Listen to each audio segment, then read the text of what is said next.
ऐसी हालत कि जिसमें विचार शून्यता प्राप्त हो जाए, वह जब ही हो सकता है जब आपका एक इष्ट हो। पूजा कैसे करें? कुशा या कंबल का आसन हो, धूप बत्ती अगरबत्ती जलाएं, साफ सुथरी चादर बिछी हो, रात्रि के वस्त्र बदल कर बैठे। अगर स्नान नहीं कर सकते तो कोई बात नहीं, मुंह हाथ धोकर सुख आसन से बैठे। कल्पना करें आपका इष्ट सह शरीर आपके सामने विद्यमान है। फिर कोई भक्ति भरा भजन गाइए तो क्या होगा? आपके वहरमुखी विचारों की दुनिया से मन हटकर ईश्वर की तरफ लग जाएगा। और इसके बाद जब आप ध्यान करेंगे तो ध्यान बनेगा। पहले बाहर ध्यान बनाइए, अपने इष्ट की मूर्त को अपने सामने बनाएं। इतने प्यार से ना कोई दूसरा विचार रह जाए, ना ख्याल। हमारी आत्मा हमारे मन को देखती रहती है, बताती रहती है कि हम क्या सोच रहे हैं। जब मन हट जाए, फिर प्यार से इस पवित्र मूर्ति को अपने सामने बनाइए।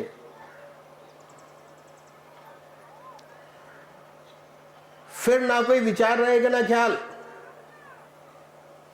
जब चेतन अवस्था में लौटेंगे तो उसी के ध्यान में लौटेंगे, और उस समय आपको बड़ी सुंदर अनुभूति होगी कि आपका हृदय मस्तक अनुपम आनंद से भर गया। जितना मस्तक पर भार था वो हल्का हो गया। तो ये है पूजा का तरीका जो इन संत महात्माओं ने बताया साकार पुजारियों के लिए। साकार पुजारी ऐसे पूजा करेंगे तो विशेष लाभ होगा। चित्त की एकाग्रता प्राप्त होगी, सुषुप्ति की अवस्था प्राप्त होगी, और सुषुप्ति से सहज समाधि में प्रवेश कर जाएंगे। दूसरे उपाय जो निराकार भगवान के उपासक हैं, परमात्मा की मूर्ति को नहीं मानते, वे भगवान के नाम को पकड़ें और उस नाम को चुने जो उनकी आत्मा को सबसे प्यारा लगता है। कोई ना कोई नाम से तो याद करते होंगे। हिंदू भाई ओम, मुसलमान भाई अल्लाह, सिख भाई वागुरु, क्रिश्चियन भाई क्राइस्ट या गॉड। जो आपकी आत्मा को प्यारा लगे चुन सकते हैं। जो नाम आपकी आत्मा को सुंदर और अच्छा लगे उसे पकड़ें। आसन वही है, सुख आसन से बड़े प्यार से बैठिए, आनंदमय अवस्था बनाइए, और ये ख्याल करें कि जब आपका हृदय दुख दुख करता है, उस हार्ट बीट में, उस दुखी में ओम नाम निकल रहा है, या जो नाम आपने चुना है वो निकल रहा है। हृदय ओम ओम कह रहा है, जबान नहीं कह रही। शुरू में जरूर दिक्कत होती है, तब आप मानसिक जाप कर सकते हैं। ओम, बड़े प्यार से ओम, बड़े प्यार से ओम। धीरे धीरे ऐसी अवस्था आती है कि आपको बहुत स्पष्ट सुनाई देने लगता है कि हृदय से ओम की आवाज निकल रही है। ऐसी हालत पैदा हो जाती है, ना कोई दूसरा ख्याल रहता है, ना विचार। ऐसे उसमें तल्लीन हो जाते हैं, अपना होश नहीं रहता, अपने आप से गायब हो जाते हैं। विचार शून्य अवस्था। जब चेतन अवस्था में आते हैं तो वही नाम सुनते होते हैं। हमें एहसास होता है बड़े आनंद का कि हमारा मस्तक अनुपम आनंद से भर गया, बड़ी शांति मिली। इन संतों ने तरीका पूजा का बतलाया। अगर ऐसे पूजा करेंगे विशेष लाभ होगा, चित्त की एकाग्रता प्राप्त होगी, सुषुप्ति की अवस्था प्राप्त होगी, सुषुप्ति से सहज समाधि में प्रवेश कर जाएंगे। उसके बाद धीरे धीरे आत्मा और परमात्मा का अनुभव होने लगेगा। एक दिन ऐसा आएगा कि ज्योति से ज्योति मिल जाएगी। इन संतों ने इस बात का विशेष ध्यान रखा कि हमारे काम का समय न लिया जाए। पहली सीढ़ी का दूसरा स्टेप, हर मनुष्य भोजन करता है। अब भोजन करने में आधा घंटा दोपहर को और आधा घंटा रात्रि को लगाता है। ये समय ऐसा है, खाली है, दुनिया के व्यवहार का आप कोई काम नहीं कर रहे होते। इस भोजन के तरीके में परिवर्तन लाना पड़ेगा।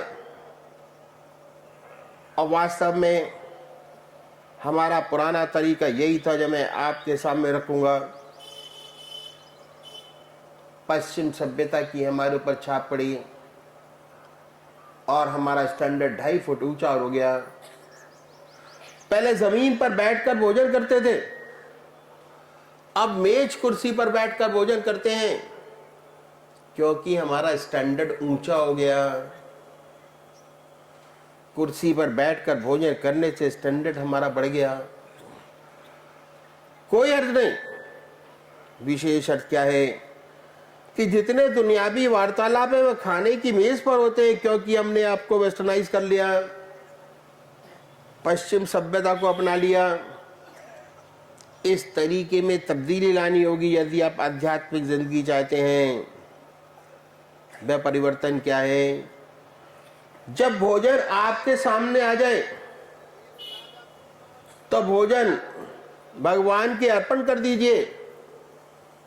हर ग्रास, हर कौर अपने परमात्मा की याद में खाएं। ना कोई चीज परमात्मा की याद के पिए न खाएं।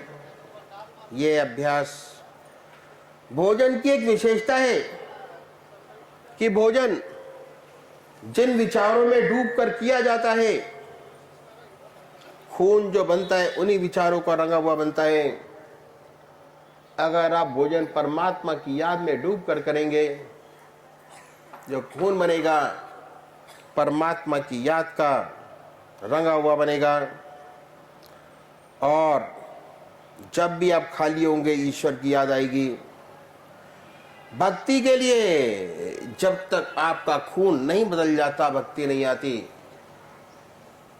भगवान श्री कृष्ण ने गीता में साधक की दृष्टि से 4 विशेष बात बतलाई।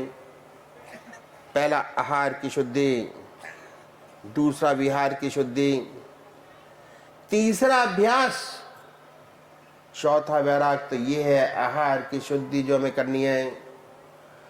इन संतों ने बहुत आसान तरीका बतलाया कि कैसे सच्चा विहार हमसे बने। अगर इस तरीके से आहार हमसे बने, अगर इस तरीके से भोजन करेंगे तो जो खून बनेगा परमात्मा की याद का रंगा हुआ बनेगा। जब भी आप खाली होंगे ईश्वर की याद स्वतः ही आएगी, दूसरी तरफ मन नहीं जाएगा। क्योंकि भोजन परमात्मा की याद में डूब कर रहे हैं। और पूजा में भी आधा घंटा सुबह बैठ के परमात्मा की याद करते हैं, तो ये आधा घंटा दोपहर भोजन का, आधा घंटा रात्रि भोजन का समय ऑटोमेटिक परमात्मा की याद में बदल जाएगा, पूजा में बदल जाएगा।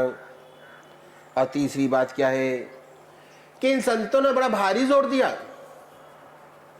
स्वादेंद्रिय निग्रह पर।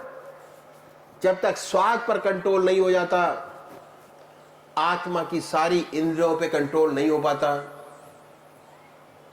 जब तक स्वाद पर कंट्रोल नहीं करेंगे, आत्मा बोलती रहेगी कुछ ना कुछ। और स्वाद पर कंट्रोल करने का बड़ा सुंदर तरीका इन संतों ने बताया। परमात्मा की याद में डूबकर भोजन कीजिए। ऑटोमेटिक स्वाद पर कंट्रोल हो जाएगा। स्वादों का पता ही नहीं होगा कि आप क्या खा रहे हैं। बहुत से महात्मा, बहुत से संत बहुत कष्ट उठाते हैं स्वाद पर कंट्रोल करने के लिए। बहुत से महात्मा फीका छोड़ते हैं, भोजन छोड़ते हैं। कोई मीठा छोड़ता है, कोई फीका खाता है, कोई सारी चीजें मिलाकर खाते हैं, बड़ा कष्ट उठाते हैं। कोई कोई महात्मा तो घास घोट कर सारी जिंदगी निकाल देते हैं। हमारे सदगुरुओं ने बड़ा सुंदर तरीका निकाला, बड़ा रैशनल। परमात्मा की याद में भोजन कीजिए, ऑटोमेटिक स्वादेंद्रिय निग्रह हो जाएगा, स्वादों से आप ऊपर उठ जाएंगे। अब आपके पूजा के 2 घंटे हो गए। आधा घंटा सुबह पूजन, आधा घंटा सायंकाल पूजन, आधा घंटा दोपहर भोजन का अगर परमात्मा की याद में डूबकर किया जाए, आधा घंटा रात्रि भोजन का। एक स्टेप और बताया, आगे बढ़िए, क्योंकि सुबह शाम की पूजा से काम नहीं बनेगा किसी हालत में भी। जब तक समय आप परमात्मा की याद को देते नहीं चले जाएंगे ज्यादा से ज्यादा, काम नहीं बनेगा। मंदिर में बैठकर 5 मिनट घंटी बजाने से कुछ नहीं होगा, शुरुआत भी नहीं। जब तक उस परमात्मा की गहरी याद जो मंदिर के अंदर है वो आपके हृदय में नहीं बसेगी गहरी, तब तक काम बनने वाला नहीं किसी हालत में भी। जब तक ध्यान नहीं करेंगे अपने इष्ट देव का, नहीं बनेगा। तीसरा सब स्टेप बताया कि हर मनुष्य सोता है और सोने में 6 घंटे सब सोते हैं। सोने से पहले अगर 2 काम आप कर ले तो बहुत बड़ी बात हो जाएगी। शुद्धता हो जाएगी, विहार की शुद्धि। भगवान श्री कृष्ण ने विहार की शुद्धि पर बड़ा भारी जोर दिया। कैसे होगी इन संतों ने बताया। जब दुनिया के सारे काम समाप्त हो जाए, अपनी चारपाई पर बैठिए, बैठकर 2 काम कीजिए। पहला आत्मनिरीक्षण, जो दिन में आपने काम किए उनको सोचिए कि इसमें कौन सा अच्छा काम हुआ और कौन सा ऐसा काम हुआ जिससे दूसरी आत्मा प्रसन्न नहीं हुई। ऐसा कौन सा काम हुआ जिससे दूसरी आत्मा प्रसन्न हुई। एनालाइज करिए अपने आप, किसी के पास जाने की जरूरत नहीं। आपकी आत्मा आपका सबसे बड़ा एनालिस्ट है जो आपके पास बैठा हुआ है। अपने आप पहचान करिए कि कौन सा अच्छा और कौन सा बुरा। क्या हुआ, चारपाई पर बैठकर ये एनालाइज कीजिए कि आज कौन सा ऐसा काम हुआ जिससे किसी दूसरी आत्मा को प्रसन्नता हुई हो। ऐसा कोई काम आपने किया, अपने इष्ट देव के अर्पण कर दीजिए। हे प्रभु, आपकी प्रेरणा, आपके अर्पण, आपकी दया कृपा से बना इस सेवक में कहां शक्ति है कि इससे कोई अच्छा काम बन सके। आपने करा दिया और हो गया। कहा जाता है नेकी कर कुएं में डाल। किसी का अच्छा काम, किसी की मदद आपने की, करने के बाद जैसे ही भूल जाएंगे उसका 100 गुना फल आपको परमात्मा देगा। अगर उसको आप रिपीटेडली लोगों से कहते रहेंगे उतने ही फल में कमी आती चली जाएगी और वो 0 हो जाएगा। अपेक्षा मत कीजिए, उससे अपेक्षित मत हुई कि मैंने इसके लिए काम किया, ये भी मेरे लिए काम करेगा, ऐसा मत सोचिए। जैसे कोई बढ़िया काम कीजिए उसके बाद भूल जाइए उस बात को। उसके बाद ये देखिए कि हमारे अंदर कोई कमी तो नहीं है, कोई खराबी तो नहीं है। अगर आपके अंदर कोई कमी है जिसे आप सोचते हैं, अपनी आत्मा से पूछिए। फिर मैंने कहा कि किसी के पास जाने की जरूरत नहीं, आपकी आत्मा आपका सबसे बड़ा गाइड है। अगर आत्मा कहती है कि नहीं है तो बड़ी अच्छी बात है। अगर कहती है कि आपकी जिंदगी में काम है, क्रोध है, लोभ है, मोह है, अहंकार है, अगर कोई ऐसी चीज नजर आती है तो इसके लिए प्रायश्चित करना बहुत आवश्यक है कि हम परमात्मा के सामने बैठ के प्रायश्चित करें कि परमात्मा हमें इन कमियों से मुक्ति करे। प्रार्थना बहुत बड़ी चीज है। परमात्मा के सामने अगर प्रार्थना करते हैं तो भगवान हमारी आत्मा को बहुत ऊंचा उठाता चला जाता है। और प्रार्थना करने का सबसे अच्छा तरीका, हम अपनी आत्मा से पूछे कि हमसे काम जो हो जाते हैं, बड़ी गड़बड़ है, उसमें से छोटी सी बात को पकड़े, बड़ी को ना पकड़े। जैसे आदतवश हो जाते हैं, जैसे गप लड़ाने की आदत पड़ गई है, झूठ बोल जाते हैं। झूठ तो झूठ है, बिना मतलब झूठ के बोले।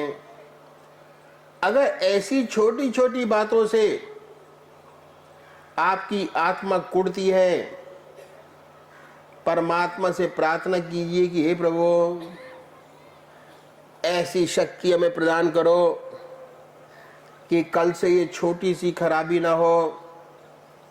परमात्मा से वायदा कीजिए और अगले रोज से उस छोटे से दुर्गुण को छोड़ दीजिए। अगर आप छोड़ते चले जाएंगे, आपकी विल पावर, इच्छा शक्ति बढ़ती चली जाएगी। अब बड़ी बड़ी कमियां जो आप में हैं, जिन्हें आप सोचते थे कि नहीं जा सकेंगी, उनमें भी परिवर्तन होता नजर आएगा, वह भी छूटती नजर आएंगी। पर शर्त एक है, जिस बात का भगवान से वायदा करें उसे पूरा अवश्य करें। अगर वायदा करके पूरा न करेंगे तो आपकी इच्छा शक्ति घटेगी। वायदा न करना चाहे लेकिन वायदा करके पूरा न करना खराब है। इच्छा शक्ति बढ़ाइए। इसके बाद अपने इष्ट का ध्यान कीजिए और जब ध्यान अच्छा लग जाए उसी की याद में सो जाइए। यह अभ्यास